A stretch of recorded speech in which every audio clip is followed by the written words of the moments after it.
Sebelum melanjutkan, jangan lupa subscribe dulu, terima kasih. Bab 50 Racun Es Ribuan Tahun. Dia mengintip dari balik pepohonan, terkejut melihat pamannya memegang pedang panjang selebar 3 jari. Aura tajam pedang itu menyala, seluruh tubuhnya memancarkan energi yang terlihat oleh mata telanjang. Itu bukan energi mistis, tetapi energi roh.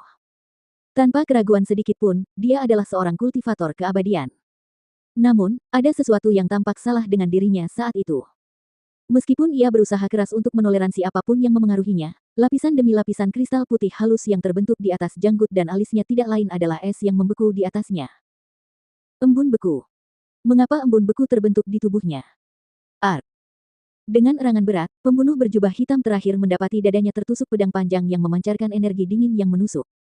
Pria berjubah hitam itu jatuh berlutut di tanah, darah menyembur keluar dari mulutnya.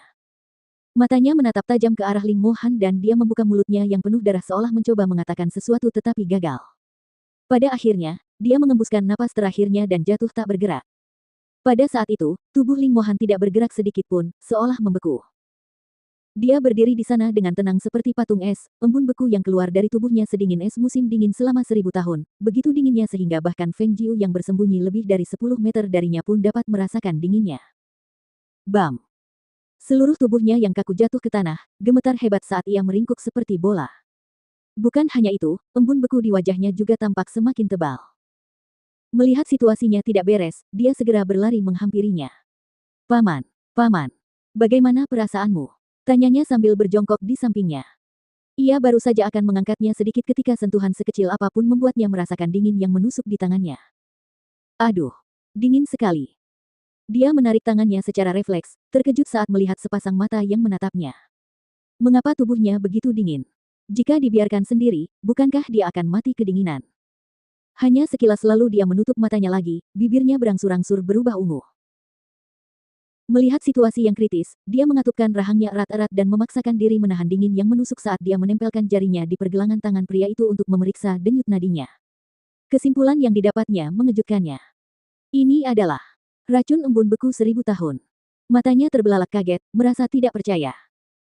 Denyut nadinya menunjukkan bahwa ada energi dingin yang mengalir dalam dirinya dan hawa dingin yang luar biasa mengalir di sekujur tubuhnya yang menyebabkannya jatuh ke dalam kondisi ini. Energi yang sangat dingin dan dingin itu jelas merupakan racun es, dan itu bukan racun es biasa, tetapi racun es 1000 tahun. Tiba-tiba, dia mendengar suara alarm yang teredam mencapai telinganya melalui kegelapan malam dan merasakan aura pembunuh mendekati mereka. Dilihat dari jumlah aktivitas yang bisa didengarnya, ada tidak kurang dari 20 dari 30 pengejar. Matanya menyipit saat dia menghitung cepat dalam hatinya. Melihat tidak ada tempat persembunyian di sekitarnya, dia segera menuangkan kekuatan mistisnya ke jarinya dan mengarahkannya ke titik akupuntur kesadaran Ling Mo Han.